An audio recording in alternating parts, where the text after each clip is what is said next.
বিসমিল্লাহির রহমানির রহিম। পরম করুণাময় অসীম দয়ালু আল্লাহর নামে শুরু করছি।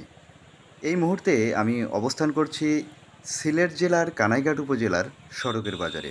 আপনারা এখন যে দৃশ্যটি দেখতে পাচ্ছেন এই দৃশ্যটা হচ্ছে সড়কের বাজারের দৃশ্য। আর এই সড়কের বাজারে কিন্তু অনেক উঁচু একটি জায়গা, কিন্তু এই যে আপনার বর্তমানে যে সিলেটে যে প্রচুর বৃষ্টিপাত হচ্ছে, পাশাপাশি আপনার ভারত থেকে যে উজান ঢলের পানি, পাহাড়ি ঢলের যে পানিগুলো, এগুলো মূলত আপনার যে আপনার ৩ নদীর মোহনা আছে, যেখানে আপনার বরাক এবং বরাক মানে ইন্ডিয়া থেকে যে নদীটি চলে আসে সেটা হচ্ছে বরাক নদী। এবং সেই বরাক নদীর দুটি শাখা, একটা সুরমা এবং কুশিয়ারা হয়ে চলে গেছে দুদিকে। এবং অপর একটা নদী আছে, সেটা হচ্ছে লুবাছড়া নদী, যেটা হচ্ছে লুবার মুখ দিয়ে আপনারা প্রবেশ করেছে আপনার সুরমা নদীতে। ঠিক এই দুটা নদী থেকেই কিন্তু ইন্ডিয়া থেকে কিন্তু প্রচুর পরিমাণে আপনার পানি আসছে, মানে বৃষ্টির পানি আসছে, ঢল আসছে।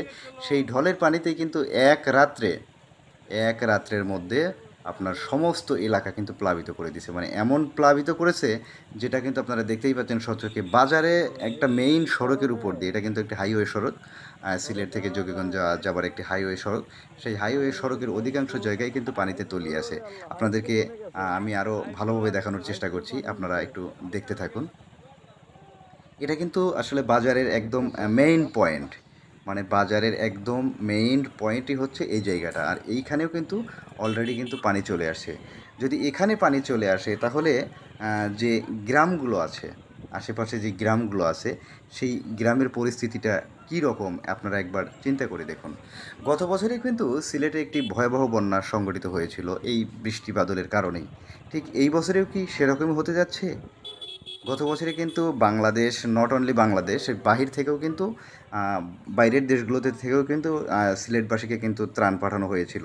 লাখ লাখ কোটি কোটি টাকা ত্রাণ পাঠানো হয়েছিল এই সিলেটবাসীর জন্য। এবং কেন প্রতি বছরই মানে বারবার একই রকম ঘটছে, এর কারণটা আসলে কিছুই জানা নেই। তবে এবার কি ঘটতে যাচ্ছে এই আশঙ্কাতেই মানুষজন রয়েছে যে আসলে এই বছরে মানে কী পরিমাণ পানি হতে পারে বা কী পরিমাণ ক্ষয়ক্ষতি হতে পারে সেটা একমাত্র আল্লাহ পাকই ভালো জানে।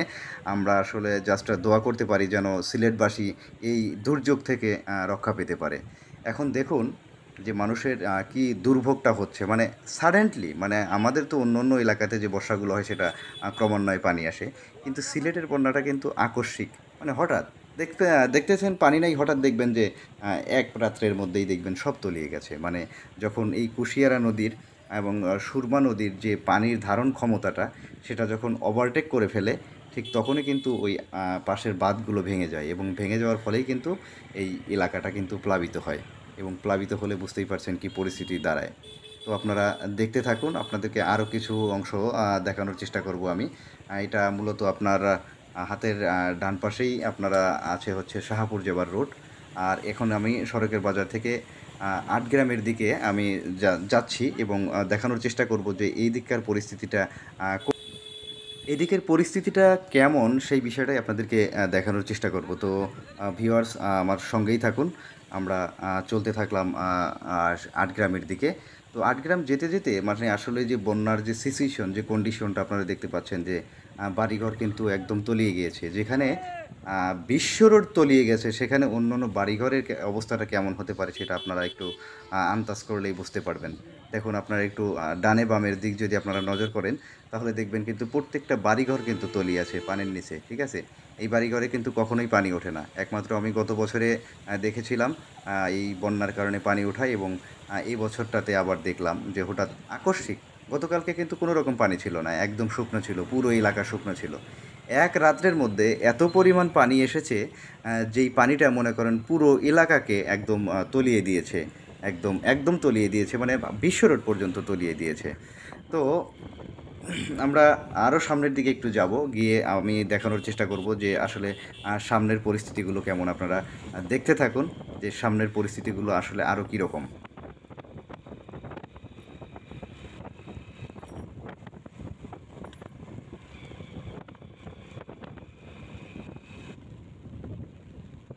এই মুহূর্তে আমরা অবস্থান করছি কটালপুর নামক একটা ব্রিজে। এটা হচ্ছে কটালপুরের ব্রিজ।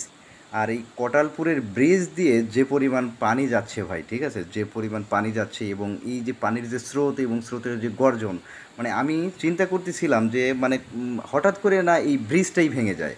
মানে এই কটালপুরের ব্রিজ, আমি এখন দাঁড়িয়ে আছি কটালপুরের ব্রিজে, এবং কটালপুর ব্রিজের নিচ দিয়ে যে পরিমাণে পানি যাচ্ছে এবং পানির যে পরিমাণ গতি, আমি আমি আসলে ভয় পাচ্ছিলাম যে যে কোনো মুহূর্তে এই ব্রিজটাই হয়তো ভেঙে যেতে পারে। তাই বেশিক্ষণ অবস্থান আমি না করার সিদ্ধান্ত নিই এবং আপনাদেরকে দেখানোর জন্য যে আসলে পরিস্থিতিটা কীরকম, কী পরিমাণ পানি আপনার যাচ্ছে ভিতরের দিকে, আপনার নদী ভাঙন হয়ে যে পানিটা আসছে, সেই পানিটা কী পরিমাণ প্রত্যেকটা গ্রামের দিকে চলে যাচ্ছে, সেটাই কিন্তু আমি কটালপুর ব্রিজ থেকে ধারণ করে আপনাদেরকে দেখানোর সুযোগ করে দিচ্ছি। আপনারা দেখতে থাকুন।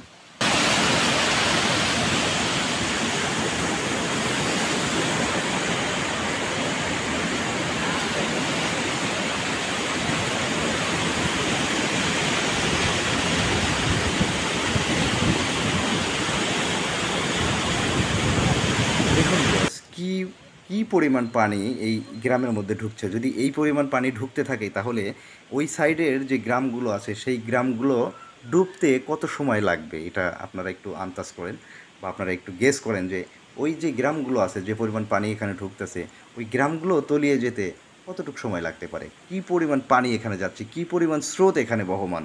তো যা হোক ভিউয়ার্স, আমি সাদ্দাম হোসাইন ছিলাম আপনাদের মাঝে। আমার ভিডিও যদি আপনাদের ভালো লেগে থাকে তাহলে এই সিলেটের এই পরিস্থিতি মানুষকে একটু দেখানোর সুযোগ করে দিয়ে আমার ভিডিওতে একটা লাইক, কমেন্ট এবং একটা শেয়ার করে দিয়ে সিলেটের অবস্থান সম্পর্কে মানুষকে একটু জানিয়ে দিবেন।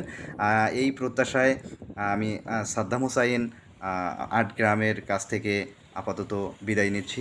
সবার সুস্বাস্থ্য কামনা করে আমি সাদ্দাম হোসাইন এখানেই শেষ করছি। আল্লাহ হাফিজ।